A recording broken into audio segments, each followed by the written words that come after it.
In a small, quiet village nestled between rolling hills and vast fields, there was a forest that everyone talked about but few dared to enter. Known as the Whispering Woods, it stood at the edge of the village like a silent guardian, its tall trees swaying gently in the breeze. The villagers often spoke of strange sounds coming from within, soft whispers, rustling leaves, and occasional laughter that seemed to echo without a source. No one knew what lay deep inside, but stories of its mysteries had been passed down for generations. One sunny morning, a curious boy named Rohan decided he would explore the forest. Rohan was unlike most children in the village. He loved adventure and wasn't afraid of the unknown. His friends warned him about the dangers they had heard from their elders, but Rohan only smiled. "If no one goes in, how will we ever know what's true?" he asked them. With a backpack filled with snacks, a flashlight, and a notebook, he set off toward the forest, determined to uncover its secrets. As Rohan stepped into the shade of the towering trees, he felt an immediate change in the air. It was cooler here, and the sunlight barely reached the ground, creating dappled patterns on the moss-covered earth. Birds chirped overhead, and the faint hum of insects filled the silence. At first, everything seemed normal, almost peaceful, but as he ventured deeper, the atmosphere grew heavier. The wind carried soft murmurs, just loud enough to make him pause and listen. "Who's there?" Rohan called out, his voice echoing slightly. There was no reply, only the sound of leaves brushing against each other. He shrugged it off and continued walking, taking care to mark his path by tying small pieces of cloth to branches along the way. This trick, taught to him by his grandfather, ensured he wouldn't get lost. After some time, Rohan stumbled upon something unusual, a clearing bathed in golden light. In the center stood an old, gnarled tree with roots twisting out like arms reaching for the sky. What caught his attention, however, was the object resting at its base, a wooden box, intricately carved with symbols he didn't recognize. It looked ancient, as if it had been waiting there for centuries. Rohan hesitated for a moment. Should he open it? His curiosity won over, and he carefully lifted the lid. Inside he found a collection of items, a shiny silver key, a rolled-up map, and a note written in faded ink. The note read, "Asterisk to those who seek. Follow the path where shadows meet the light." Though puzzled, Rohan felt a thrill run through him. This was more than he had hoped for, an actual clue. He studied the map closely. It depicted the forest with markings indicating specific spots, including one labeled Heart of the Woods. Determined to solve the mystery, Rohan packed the items back into the box and slung it over his shoulder. Following the map, he began his journey further into the depths of the forest. Along the way, Rohan encountered several strange sights. A stream flowed uphill instead of down, defying logic. Trees seemed to shift positions when he wasn't looking, forcing him to doubt his surroundings constantly. Yet, despite these oddities, he pressed on, driven by excitement and wonder. Hours passed, and the sun began to dip below the horizon, casting long shadows across the forest floor. Just as Rohan started to feel tired, he arrived at a breathtaking sight, the Heart of the Woods. It was a massive glade surrounded by trees, whose leaves shimmered like gold under the fading light. In the middle stood a stone pedestal, glowing faintly. Clutching the silver key tightly, Rohan approached the pedestal. On top of it lay another box, similar to the one he had found earlier. As he inserted the key into the lock, he couldn't help but wonder what awaited him inside. Would it answer all his questions about the forest, or would it lead to even more mysteries? With a deep breath, Rohan turned the key. The lid creaked open, revealing... As the lid of the second box creaked open, Rohan leaned closer, his heart pounding with anticipation. Inside he found a small crystal orb, glowing faintly with a soft blue light. It was warm to the touch, and when Rohan held it in his hands, he felt a strange sensation, a mix of calmness and curiosity washing over him. The orb seemed alive, pulsing gently as if it were breathing. Suddenly a voice echoed around him, clear, but not frightening. "You have come far, Seeker," it said. Rohan looked around, startled, but saw no one. The voice seemed to come from everywhere and nowhere at once. "Who's there?" Rohan asked hesitantly, clutching the orb tightly. "I am the Keeper of the Woods," the voice replied. "Few have ventured this deep into the forest, and even fewer have proven worthy of finding me." Rohan swallowed hard, trying to steady his nerves. "What do you mean by worthy? And why does everyone in my village talk about this place like it's dangerous?" The voice chuckled softly, almost kindly. "Danger is not always what it seems. Many fear what they do not understand. This forest holds secrets that can only be revealed to those who are brave enough to seek them and wise enough to respect them." Before Rohan could respond, the orb in his hand began to glow brighter. A beam of light shot upward, forming an image above the pedestal. It showed scenes of the forest animals moving gracefully through the trees, flowers blooming under moonlight, and streams flowing peacefully. But then, the images shifted. Shadows crept in, twisting the peaceful landscape into something darker. Trees withered, animals fled, and the air grew heavy with despair. "What's happening?" Rohan whispered, his eyes wide with wonder and concern. "This is the balance of the forest," the keeper explained. "It thrives on harmony, but it is also fragile. Long ago, humans entered these woods seeking power rather than understanding. They took more than they gave, disrupting the delicate equilibrium. The forest retaliated, protecting itself, which is why your people now fear it. Rohan frowned, thinking about the stories he'd heard back home. Now they made sense, as warnings of monsters or curses, but as lessons about respect and responsibility. He thought about how his friends and family viewed the forest as something to avoid, something to be afraid of. But standing here, surrounded by its beauty and mystery, he couldn't help but feel differently. What happens now? Rohan asked. Am I supposed to fix this imbalance? The keeper's voice softened. That choice lies with you. The orb you hold has the power to heal, but it requires someone pure of heart and strong of spirit to wield it. If you choose to help, the forest will guide you. However, know this, the path ahead will test you in ways you cannot yet imagine. Rohan stared at the orb, weighing his options. On one hand, he could leave the forest and return to the safety of his village, pretending none of this had happened. On the other hand, he could stay and try to make a difference, even if it meant facing challenges he didn't fully understand. His decision came quickly. Taking a deep breath, Rohan nodded firmly. I'll do it. I want to help. The moment he spoke, the orb glowed even brighter, filling the entire glade with radiant light. When the brightness faded, Rohan noticed something new: a narrow trail leading out of the heart of the woods, marked by faintly glowing stones embedded in the ground. This path will take you where you need to go, the keeper said. Follow it carefully, and remember, trust your instincts, and never lose sight of why you chose this journey. With a final glance at the shimmering glade, Rohan stepped onto the trail, the orb cradled safely in his hands. As he walked, the forest seemed to respond to his presence. Birds sang sweetly, and the air smelled fresher, as though the land itself was welcoming him. After walking for some time, Rohan reached a part of the forest he hadn't seen before. Here the trees were twisted and gnarled, their branches clawing at the sky like desperate hands. The ground was covered in dry, cracked earth, and the air felt heavy, almost suffocating. In the center of this desolate area stood a massive tree, its bark blackened and split, its leaves brittle and lifeless. This must be the source of the imbalance, Rohan realized. Something or someone had drained this part of the forest of its vitality, but how could he restore it? As he approached the dying tree, he noticed a figure sitting beneath it. At first glance it appeared human, but upon closer inspection, Rohan saw that its skin was pale and translucent, and its eyes glowed faintly with a greenish hue. The creature looked up as Rohan approached, its expression unreadable. Why have you come here, child of the outside world? It asked, its voice low and raspy. Rohan hesitated for a moment, then held up the orb. I've come to help the forest.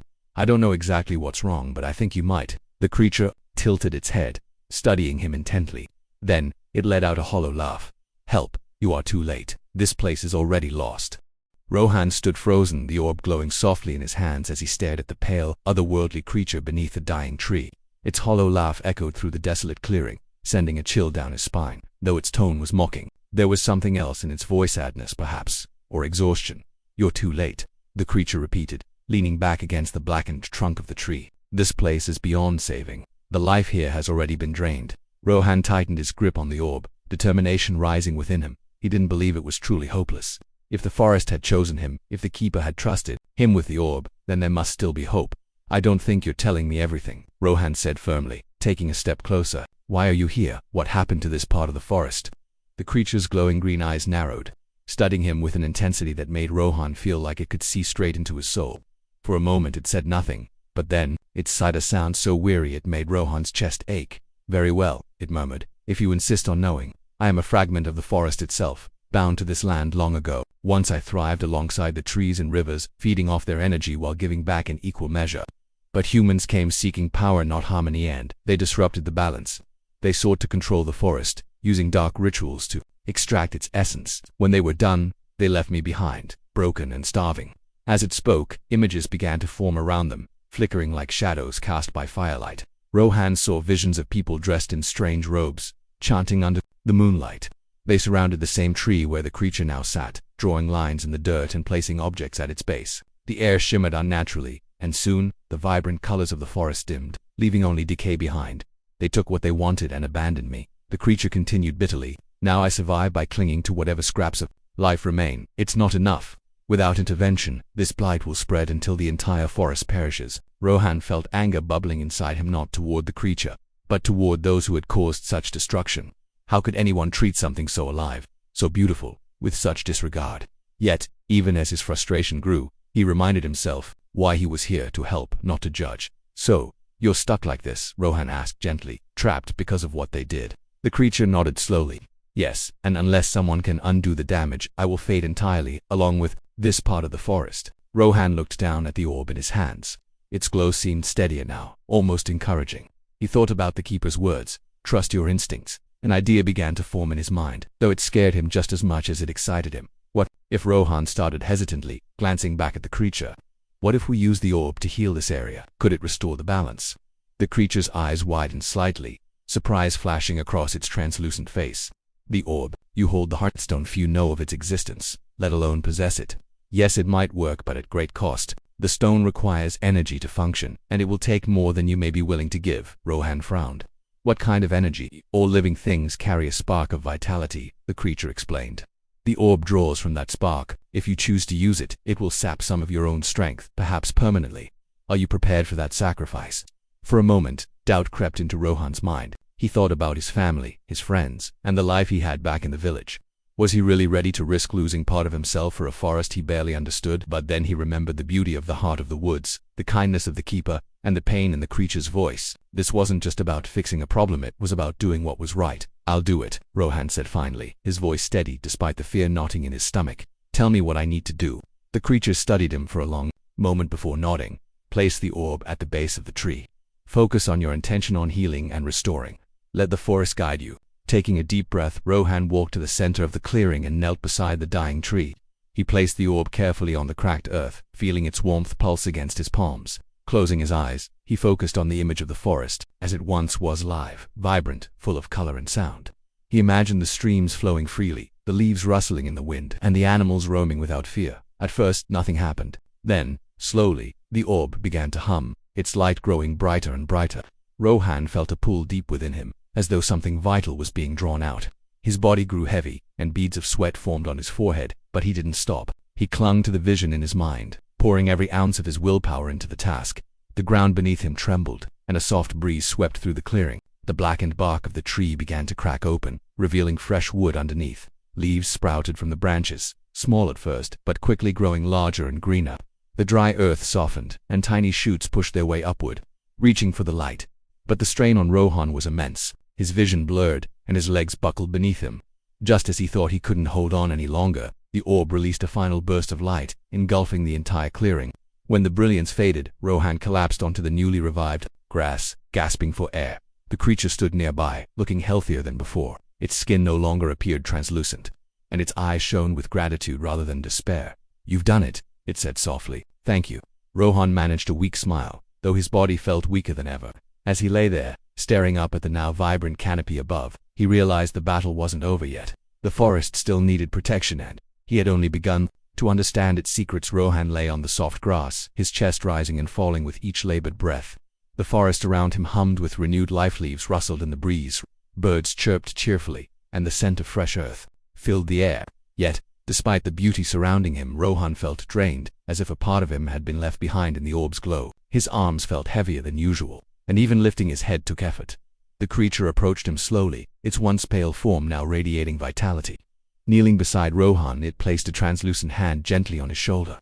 You've given much, it said softly, more than I expected. Rest now, you've earned it. But Rohan shook his head weakly. I can't rest yet, he murmured. There's still so much to do. This is just one part of the forest. What about the rest? The creature sighed, its expression a mix of admiration and concern.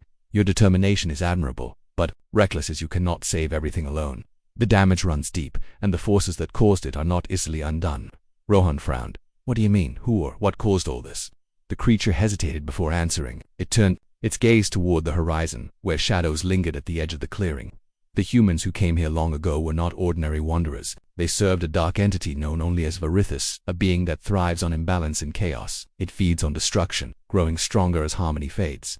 Though your ancestors may have left this place, Varithus's influence remains a lingering poison that continues to spread. Rohan's heart sank.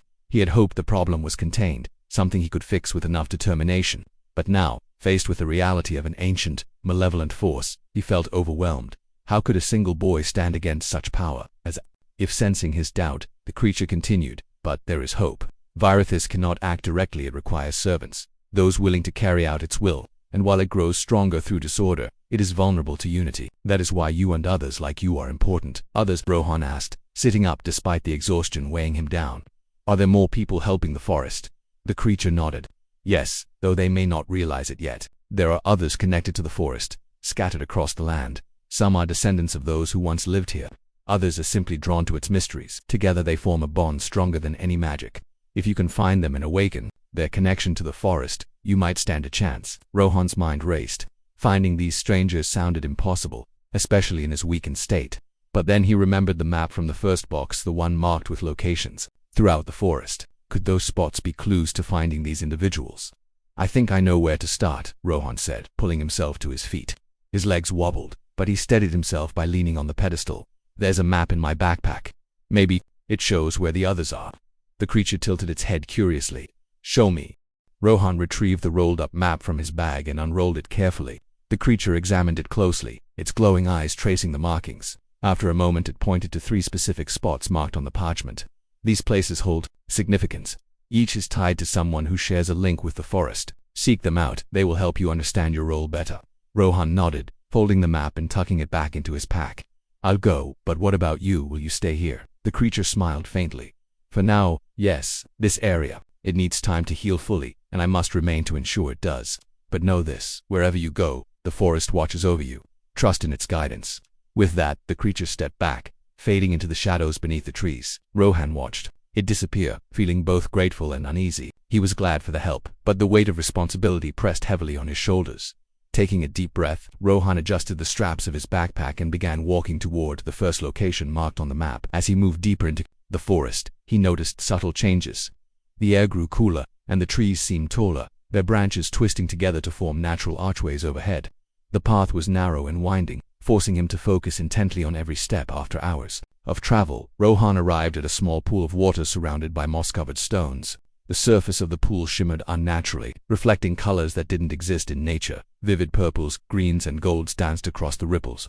Standing at the edge, Rohan felt a strange pull, as though the water itself wanted him to look closer. Hesitantly, he knelt beside the pool and peered into its depths. At first, all he saw was his own reflection staring back at him, but then the image shifted. Instead of his face, he saw a young girl standing in a sunlit meadow, her hands extended toward the sky as vines wrapped gently around her arms. She looked no older than 10, her expression serene yet powerful. Before Rohan could process what he was seeing, the vision vanished, leaving only the rippling water behind. Confused but intrigued, he stood up and glanced around. Was this the person the creature had mentioned?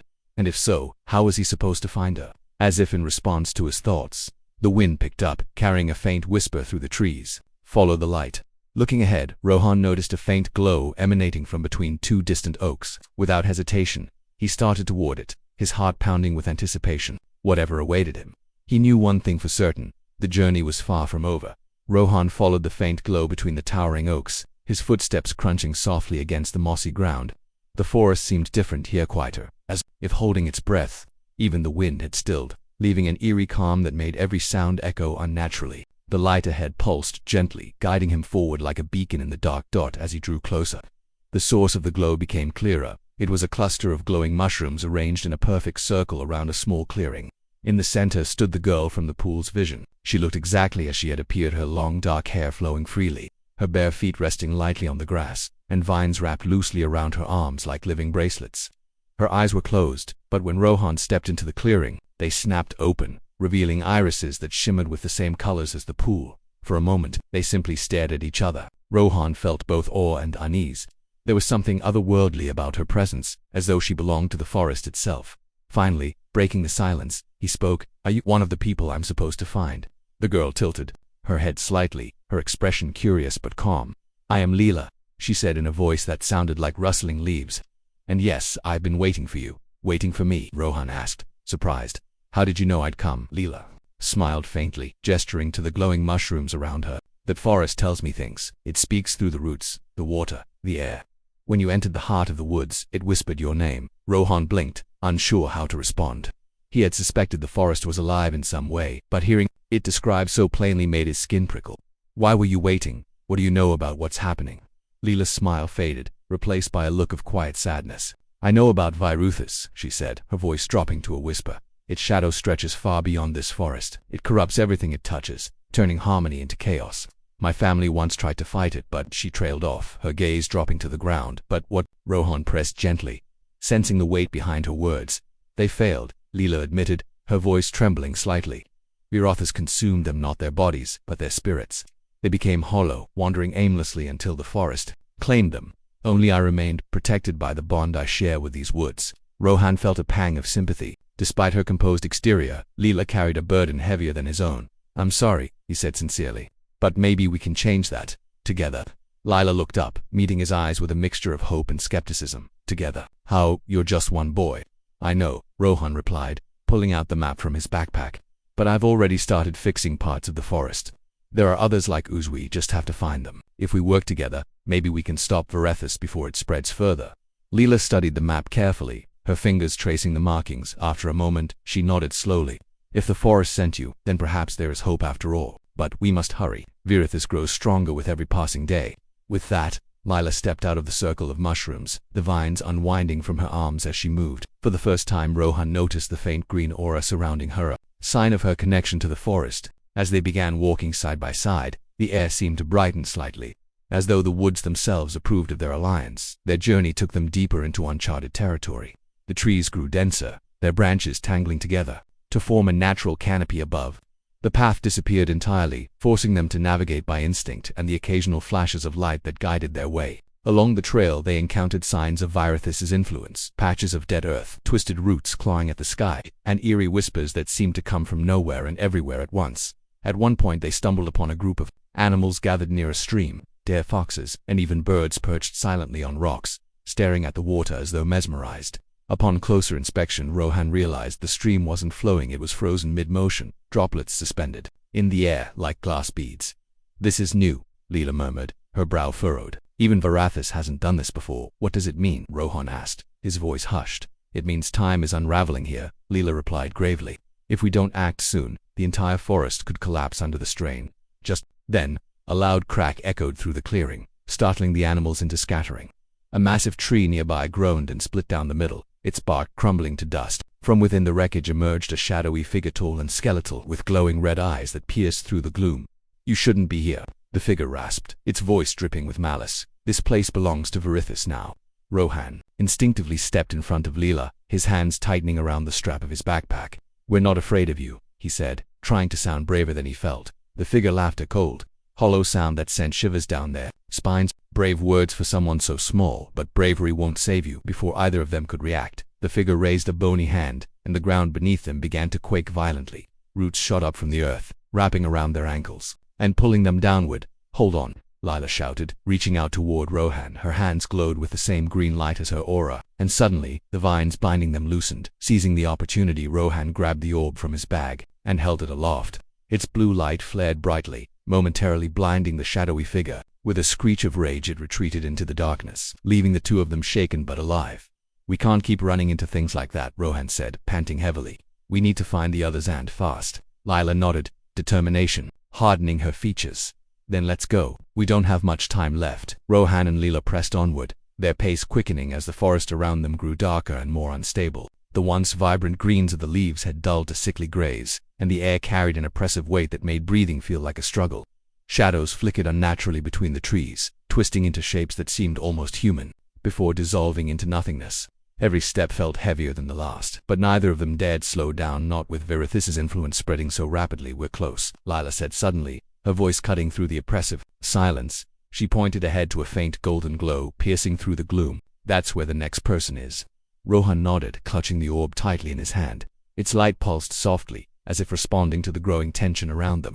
He glanced at Leela, noticing how her green aura shimmered brighter with each passing moment, as though she were drawing strength from the forest itself, or perhaps giving it what little vitality remained. As they approached the source of the glow, the landscape shifted dramatically. The twisted, dying trees gave way to a small grove bathed in warm, golden light. At its center stood an elderly man seated cross-legged on a patch of soft moss. His long white beard flowed over his chest, and his eyes were closed in deep concentration. Around him, tiny motes of light danced like fireflies, casting a serene glow over the area. Who goes there? The man asked, without opening his eyes. His voice was calm yet commanding, carrying a wisdom that seemed older than the forest itself. It's us, Rohan replied cautiously, stepping forward. We're looking for help. The man opened his eyes slowly, revealing irises that shimmered with the same golden hue as the surrounding light. He studied them carefully, his gaze lingering on the orb in Rohan's hand and the green aura enveloping Leela. Finally he nodded. I've been expecting you. You have? Rohan asked, surprised. It was starting to feel like everyone they encountered knew more about this quest than he did. Yes, the man said, rising to his feet with surprising grace for someone his age. My name is Elder Kale. The forest has spoken to me of your arrival and of the darkness threatening to consume it. He gestured toward the orb. You carry the Heartstone. Few possess the courage to wield such power, let alone use it for good. Rohan hesitated, unsure how to respond. He didn't feel particularly courageous, just determined to fix what had been broken. We need your help, he admitted finally. Virithus is spreading its corruption, and we don't know how to stop it. Elder Kale's expression softened, though his eyes remained sharp. Stopping Virithus will require more than strength or magic. It will demand unity, a bond forged between those who share a connection with the forest. Together you can awaken something ancient, something powerful enough to counteract the chaos. What do you mean? Lila asked, her voice tinged with both curiosity and urgency. Kale reached into the folds of his robe and pulled out a small wooden flute carved with intricate patterns. Holding it up, he explained, this is the song flute, an artifact tied to the heart of the forest. When played in harmony with others, it can summon the spirit of the forest, the true guardian of these lands. But beware, only those pure of heart can play it without consequence. He handed the flute to Lila, who accepted it reverently. What happens if someone impure tries to play it? She asked. They will be consumed by their own darkness. Kale replied gravely, which is why trust and unity are essential. You must find the final person marked on your map and bring them here. Once all four of you are united, the forest will guide you. Rohan glanced at the map still tucked in his backpack. One location remained, a distant peak shrouded in mist. We'll go, he said firmly, but time is running out. How do we know we're strong enough? Kale placed a gentle hand on his shoulder. Strength isn't measured by what you carry, but by what you're willing to give. Trust in yourselves, and in each other. That is your greatest weapon. With those words, Kale stepped back, fading into the golden light until he was gone. Rohan and Leela exchanged a glance, their resolve strengthening despite the daunting task ahead. The journey to the final location was grueling. The forest fought against them every step of the way. Roots snaked across their path, forcing detours. Whispers echoed through the trees, trying to sow doubt in their minds. And the air grew colder with each passing hour. Yet, they pressed on, driven by the knowledge that failure meant the destruction of everything they cared about. When they finally reached the mist-shrouded peak, they found themselves standing before a massive stone archway covered in glowing runes. Beyond it lay a vast expanse of swirling fog, making it impossible to see what awaited them inside. This is it, Rohan said quietly, his voice barely audible over the wind. Are you ready? Lila nodded, gripping the song flute tightly. Let's finish this. Together, they stepped through the archway, the mist closing behind them like a curtain. As they walked, the fog began to clear, revealing a figure standing atop a rocky outcrop, clad in tattered robes and wielding a staff adorned with feathers. The figure turned to face them, a young woman with fierce eyes and a scar running down one cheek. I am Nira, she said, her tone wary but not unkind, and I've been waiting for you. Nira stood atop the rocky outcrop, her piercing gaze sweeping over Rohan and Leela. Her staff glowed faintly, its feathered adornments shimmering as if alive. Despite her fierce appearance, there was a quiet vulnerability in her stance, an unspoken acknowledgement of the weight they all carried. You've come far, Nira said finally, breaking the silence. But why bring me into this? What makes you think I can help? Rohan stepped forward, holding up the Heartstone orb. Its soft blue light illuminated the area, cutting through the lingering mist. Because we're stronger together, he replied firmly. The forest brought us here, for a reason. We need your strength, just like we need each other's. Nira studied him for a moment before nodding slowly. Very well, but know this, I'm not one for trust easily given. If we're to do this, we do it my way. Lila stepped forward then, holding out the song flute. Elder Kale gave us this. He said it could summon the spirit of the forest, a true guardian, but it only works when all four of us play it together. Nira raised an eyebrow, skepticism evident in her expression. And what happens if we fail? We don't get that choice, Rohan interjected, his voice steady despite the fear gnawing at him. If Virithus wins, the forest dies, and, maybe more than that, we have to try. Nira hesitated but eventually took the flute from Leela. Fine. Let's see what this thing can do. The four of them gathered in a circle, standing on the rocky ground beneath the swirling sky. The air crackled with energy, as though the forest itself was holding its breath. Each of them held a section of the flute, its wooden surface warm to the touch, humming softly as if eager to be played. On three, Lila instructed, her voice calm but urgent. 1, 2, 3. As they blew into the flute simultaneously, a haunting melody filled the air. It wasn't a single tune but a symphony of voices, layered and harmonious, rising and falling like waves. The sound resonated through the forest, shaking leaves loose from branches and causing streams to ripple violently. Above them, the clouds parted, revealing a brilliant beam of golden light that descended toward the earth. From the light emerged a towering figure being made entirely of shifting leaves, vines, and glowing energy. Its eyes were pools of liquid gold, and its presence radiated both power and serenity. This was the spirit of the forest, the ancient guardian who had watched over these lands since time immemorial. "You called me," the spirit intoned, its voice deep and resonant, echoing like the rustle of countless trees. "Why do you seek my aid?" Rohan stepped forward, bowing slightly out of respect. "Great guardian, the balance of the forest is broken. Virithis has corrupted it, spreading chaos and decay. We've tried to fight back, but we can't stop it alone. Please, we need your help." The spirit regarded them silently, its golden eyes scanning each of their faces. Finally it spoke. "Virithis is no ordinary foe. It thrives on discord and feeds on despair. To defeat it, you must offer something greater: unity, hope, and sacrifice." "What kind of sacrifice?" Nira asked sharply, her grip tightening on her staff. "The kind that comes from within," the spirit replied cryptically. "You must face Virithis, not with weapons or magic, but with the strength of your bond. Only then will the corruption be undone." With that, the spirit raised its hand, and a portal of swirling green light appeared before them. Beyond it lay a desolate wasteland, the heart of Virithis's domain. The air was thick with shadows, and the ground was cracked and barren, devoid of life.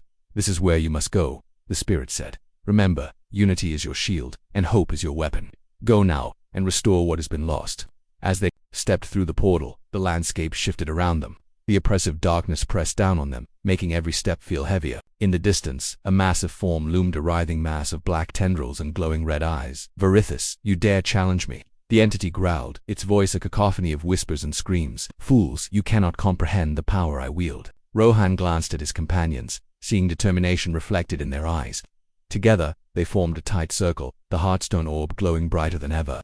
As Virithis lunged toward them, they raised the song flute once more, playing the same melody they had summoned the forest spirit with. The music clashed against the entity's darkness, creating ripples of light that pushed back the shadows. Virithis screamed, its form beginning to dissolve under the onslaught of harmony. With one final note, the creature let out a deafening roar before collapsing into nothingness. When the battle ended, the wasteland transformed. The cracks in the earth closed, vibrant grass sprouted, and the oppressive darkness lifted. Back in the forest, the trees stood tall and healthy once more, their leaves shimmering in the sunlight. The spirit of the forest appeared again, its golden eyes filled with gratitude. "You have done well," it said. "The forest is safe for now. Remember, harmony requires vigilance." As the spirit faded away, Rohan, Leela, Nira, and Elder Kale shared a quiet moment of reflection. They had started as strangers but had become something greater, a united force, capable of overcoming even the darkest of threats. Rohan looked out over the restored forest, feeling a sense of peace settle over him. "We did it," he murmured, smiling faintly. "Yes," Leela agreed, her voice soft but strong, "and we'll keep protecting it together."